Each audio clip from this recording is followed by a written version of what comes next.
Friends, France ಅಲ್ಲಿ ಜನ democracy ಬೇಕು ಅಂತ ಅಷ್ಟೆಲ್ಲ ಫೈಟ್ ಮಾಡಿದ್ರು. ಆದ್ರೆ ನೆಪೋಲಿಯನ್ ಫ್ರಾನ್ಸ್ ಅಲ್ಲಿ ಡೆಮೋಕ್ರಸಿನ ಡಿಸ್ಟ್ರಾಯ್ ಮಾಡ್ತಾನೆ, ಮೊನಾರ್ಕಿಯನ್ನ ಆಲ್ಮೋಸ್ಟ್ ರಿಸ್ಟೋರ್ ಮಾಡ್ತಾನೆ. ಆದ್ರೂ ಕೂಡ ಫ್ರಾನ್ಸ್ ನ ಜನ ಅವನನ್ನೇ ಯಾಕೆ ಸಪೋರ್ಟ್ ಮಾಡಿದ್ರು? ಪ್ರಾರಂಭದಲ್ಲಿ ನೆಪೋಲಿಯನ್ ಮತ್ತೆ ಅವನ ಆರ್ಮಿ ಯುರೋಪ್ ನ ಬೇರೆ ಬೇರೆ ಸಿಟೀಸ್ ಗೆ ಹೋದಾಗ ಅಲ್ಲಿಯ ಜನರು ಅವರನ್ನ ಹಾರ್ಬ್ರಿಂಜರ್ಸ್ ಆಫ್ ಲಿಬರ್ಟಿ ಅಂದ್ರೆ ಸ್ವತಂತ್ರ ತರೋ ಹೀರೋಗಳು ಅಂತ ಸ್ವಾಗತ ಮಾಡಿದ್ರು. ಆದ್ರೆ ಕೇವಲ 3 ದೊಡ್ಡ ತಪ್ಪುಗಳು. ಹೌದು ಫ್ರೆಂಡ್ಸ್, ನೆಪೋಲಿಯನ್ ಮಾಡಿದಂತ 3 ಮೇಜರ್ ಮಿಸ್ಟೇಕ್ಸ್ ಅದೇ ಜನ ಅವನನ್ನ ದ್ವೇಷ ಮಾಡೋ ಹಾಗೆ ಮಾಡ್ತು. ಆ 3 ತಪ್ಪುಗಳು ಯಾವುವು? ಇಡೀ ಸಿಸ್ಟಮ್ ಅನ್ನ ಬದಲಾಯಿಸಿದಂತ ಒಬ್ಬ ಜೀನಿಯಸ್ ಅಡ್ಮಿನಿಸ್ಟ್ರೇಟರ್ ಇದ್ದಕ್ಕಿದ್ದಂತೆ ಹೀರೋ ಇಂದ ವಿಲನ್ ಆಗಿದ್ದು ಹೇಗೆ? ಇವತ್ತಿನ ವಿಡಿಯೋದಲ್ಲಿ ನಾನು ಸಿವಿಲ್ ಕೋಡ್ ಆಫ್ 1804 ನ ಮಾಸ್ಟರ್ ಮೈಂಡ್ ನೆಪೋಲಿಯನ್ ಬೋನೋಪಾರ್ಟ್ ಈತನ ರೈಸ್ ಅಂಡ್ ಫಾಲ್ ಅನ್ನ ಡೀಟೇಲ್ ಆಗಿ ಡಿಸ್ಕಸ್ ಮಾಡ್ತಾ ಇದ್ದೀನಿ. ಇಯರ್ಫೋನ್ ಹಾಕೊಳ್ಳಿ, ನೋಟ್ಬುಕ್ ಮತ್ತೆ ಪೆನ್ ತಗೊಂಡು ರೆಡಿಯಾಗಿ.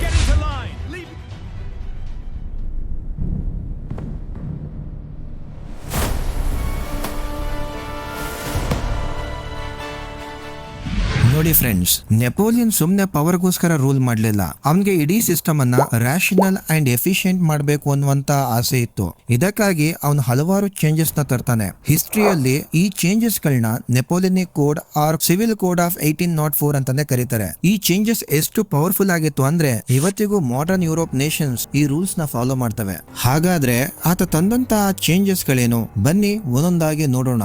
All the privileges based on the birth were abolished. Napoleon ಅಧಿಕಾರಕ್ಕೆ ಬಂದ ತಕ್ಷಣ ಮಾಡಿದಂತ ಫಸ್ಟ್ ಕೆಲಸ ನೋ ಮೋರ್ ಸ್ಪೆಷಲ್ ಟ್ರೀಟ್ಮೆಂಟ್, ಅಂದ್ರೆ ಹುಟ್ಟಿದ ಆಧಾರದ ಮೇಲೆ ಸಿಗ್ತಾ ಇದ್ದಂತ ಎಲ್ಲಾ ಪ್ರಿವಿಲೇಜಸ್ ಗಳನ್ನ ಅಬಾಲಿಷ್ ಮಾಡ್ತಾನೆ. ಹೀಗೆ ಈತ ಈಕ್ವಾಲಿಟಿ ಬಿಫೋರ್ ಲಾ ನ ಎಸ್ಟಾಬ್ಲಿಷ್ ಮಾಡ್ತಾನೆ. ಅಂದ್ರೆ ಪೋರ್ ಆಗಿರ್ಲಿ ರಿಚ್ ಆಗಿರ್ಲಿ ಎಲ್ಲರೂ ಸಹ ಕಾನೂನಿನ ಮುಂದೆ ಸಮಾನರು ಅನ್ನುವಂತ ರೂಲ್ ನ ತರ್ತಾನೆ. ಅಷ್ಟೇ ಅಲ್ಲ ಫ್ರೆಂಡ್ಸ್, ರೈಟ್ ಟು ಪ್ರಾಪರ್ಟಿನ ರೀಸ್ಟೋರ್ ಮಾಡ್ತಾನೆ. ಅಂದ್ರೆ ಆಸ್ತಿ ಹಕ್ಕನ್ನ ಜನರಿಗೆ ವಾಪಸ್ ಕೊಡಿಸ್ತಾನೆ. ಹೀಗೆ ಜನಸಾಮಾನ್ಯರ ಪಾಲಿಗೆ ಈತ ಹೀರೋ ಆಗ್ತಾನೆ. He freed the peasant from serfdom and manorial dues. Friends, serfdom ಅಂದ್ರೆ ಏನ್ ಗೊತ್ತಾ? It is almost like slavery. ಅಂದ್ರೆ ಗುಲಾಮಗಿರಿ ತರ. ಸಣ್ಣ ರೈತರು ಲ್ಯಾಂಡ್ ಲಾರ್ಡ್ಸ್ ನ ಜಮೀನಲ್ಲಿ ಕೆಲಸ ಮಾಡ್ತಾ ಇದ್ರು. ಅವ್ರಿಗೆ ಯಾವುದೇ ರೀತಿಯಾದಂತ ಫ್ರೀಡಮ್ ಇರಲಿಲ್ಲ, ಮತ್ತೆ ಅವ್ರು ಮಾಡ್ತಾ ಇದ್ದಂತ ಕೆಲಸಕ್ಕೆ ಯಾವುದೇ ಪೇಮೆಂಟ್ ಇರಲಿಲ್ಲ. ಇಂತ ಒಂದು ಕೆಟ್ಟ ವ್ಯವಸ್ಥೆಯನ್ನ ನೆಪೋಲಿಯನ್ ಕಂಪ್ಲೀಟ್ ಆಗಿ ಕಿತ್ತಾಕ್ತಾನೆ. ಜೊತೆಗೆ ಮೊನರಿಯಲ್ ಡ್ಯೂಸ್ ಅನ್ನುವಂತ ಒಂದು ದೊಡ್ಡ ಫಿನಾನ್ಷಿಯಲ್ ಟಾರ್ಚರ್ ಕೂಡ ಇತ್ತು. ಸಣ್ಣ ರೈತರು ತಾವು ಕಷ್ಟಪಟ್ಟು ಬೆಳೆದಂತ ಬೆಳೆಯಲ್ಲಿ ದೊಡ್ಡ ಪಾಲನ್ನ ಲ್ಯಾಂಡ್ ಲಾರ್ಡ್ಸ್ ಗೆ ಟ್ಯಾಕ್ಸ್ ಆಗಿ ಕೊಡಬೇಕಾಗಿತ್ತು. ಇಂತಹ ಟ್ಯಾಕ್ಸಸ್ ಅನ್ನ ಕಂಪ್ಲೀಟ್ ಆಗಿ ಅಬಾಲಿಷ್ ಮಾಡ್ತಾನೆ.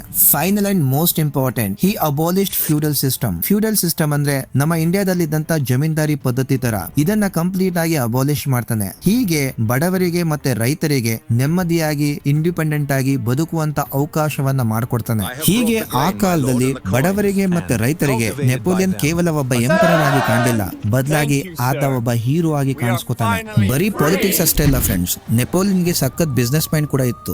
ದೇಶದ ಎಕಾನಮಿ ಬೆಳಿಬೇಕಂದ್ರೆ ಟ್ರೇಡ್ ಡೆವಲಪ್ ಆಗ್ಬೇಕು. ಟ್ರೇಡ್ ಡೆವಲಪ್ ಆಗ್ಬೇಕಂದ್ರೆ ಟ್ರೇಡರ್ಸ್ ಗೆ ಹೆಚ್ಚಿಗೆ ಫ್ರೀಡಮ್ ಕೊಡಬೇಕು. ಅದಕ್ಕಾಗಿ ಆತ ಹಳೆಯ ಗಿಲ್ಡ್ ರೆಸ್ಟ್ರಿಕ್ಷನ್ಸ್ ಗಳನ್ನ ರಿಮೂವ್ ಮಾಡ್ತಾನೆ. ಹೀಗೆ ಹೊಸ ವ್ಯಾಪಾರಿಗಳು ತಮ್ಮ ಗೂಡ್ಸ್ ಅನ್ನ ಮಾರ್ಕೆಟ್ ಅಲ್ಲಿ ಯಾವುದೇ ಸಮಸ್ಯೆ ಇಲ್ಲದೆ ಈಸಿಯಾಗಿ ಮಾರುವಂತ ಅವಕಾಶವನ್ನ ನೆಪೋಲಿಯನ್ ಮಾಡ್ಕೊಡ್ತಾನೆ. ಯಾವುದೇ ಕಂಟ್ರಿಯಲ್ಲಿ ಟ್ರೇಡ್ ಡೆವಲಪ್ ಆಗ್ಬೇಕಂದ್ರೆ ಟ್ರಾನ್ಸ್ಪೋರ್ಟೇಷನ್ ಸಿಸ್ಟಮ್ ತುಂಬಾ ಇಂಪಾರ್ಟೆಂಟ್. ಈತ ಟ್ರಾನ್ಸ್ಪೋರ್ಟೇಷನ್ ಸಿಸ್ಟಮ್ ಅನ್ನ ಸೂಪರ್ ಫಾಸ್ಟ್ ಆಗಿ ಡೆವಲಪ್ ಮಾಡ್ತಾನೆ. He introduce common national currency, ಅಂದ್ರೆ ಈತ ದೇಶಕ್ಕೆ ಒಂದೇ ಕರೆನ್ಸಿನ ಜಾರಿಗೆ ತರ್ತಾನೆ. ಇದರಿಂದ ಗೂಡ್ಸ್ ಅಂಡ್ ಕ್ಯಾಪಿಟಲ್ ಒಂದ್ ರೀಜನ್ ಇಂದ ಇನ್ನೊಂದ್ ರೀಜನ್ ಗೆ ಈಸಿಯಾಗಿ ಮೂವ್ ಆಗೋಕೆ ಸಾಧ್ಯ ಆಗುತ್ತೆ. He introduce standard weight and measurement system. ಮೊದಲು ಫ್ರಾನ್ಸ್ ಅಲ್ಲಿ ಒಂದ್ ರೀಜನ್ ಇಂದ ಇನ್ನೊಂದ್ ರೀಜನ್ ಗೆ weight and measurement system complete ಆಗಿ ಡಿಫರೆಂಟ್ ಇತ್ತು, ಅನ್ಸೈಂಟಿಫಿಕ್ ಆಗಿತ್ತು. ಇಂತಹ unscientific weight and measurement system ಅನ್ನ ಕ್ಯಾನ್ಸಲ್ ಮಾಡಿ ಈತ standard weight and measurement system ಅನ್ನ ಜಾರಿಗೆ ತರ್ತಾನೆ. ನೆಪೋಲಿಯನ್ ಮಾಡಿದಂತ ಈ ರಿಫಾರ್ಮ್ಸ್ ಗಳು, ಈ ಒಳ್ಳೆ ಕೆಲಸಗಳು ಎಷ್ಟು ಪವರ್ಫುಲ್ ಆಗಿದ್ವು ಅಂದ್ರೆ ಬರೀ ಫ್ರಾನ್ಸ್ ಅಲ್ಲಿ ಮಾತ್ರ ಅಲ್ಲ, ಪಕ್ಕದ ದೇಶದ ಜನ ಕೂಡ ಇಂಪ್ರೆಸ್ ಆಗ್ಬಿಟ್ರು.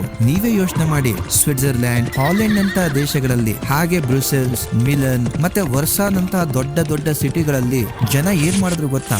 ಜನ ಫ್ರೆಂಚ್ ಆರ್ಮಿಯನ್ನ ಅದ್ದೂರಿಯಾಗಿ ಸ್ವಾಗತ ಮಾಡ್ತಾರೆ. ಅವ್ರಿಗೊಂದು ಬಿರುದನ್ನು ಸಹ ಕೊಡ್ತಾರೆ, ಹಾರ್ಬ್ರಿಂಜರ್ಸ್ ಆಫ್ ಲಿಬರ್ಟಿ. ಹಾರ್ಬ್ರಿಂಜರ್ಸ್ ಆಫ್ ಲಿಬರ್ಟಿ ಅಂದ್ರೆ ಏನು ಗೊತ್ತಾ? ಸ್ವತಂತ್ರ ತಂದು ಕೊಡುವ ದೂತರು ಅಂತ ಅರ್ಥ.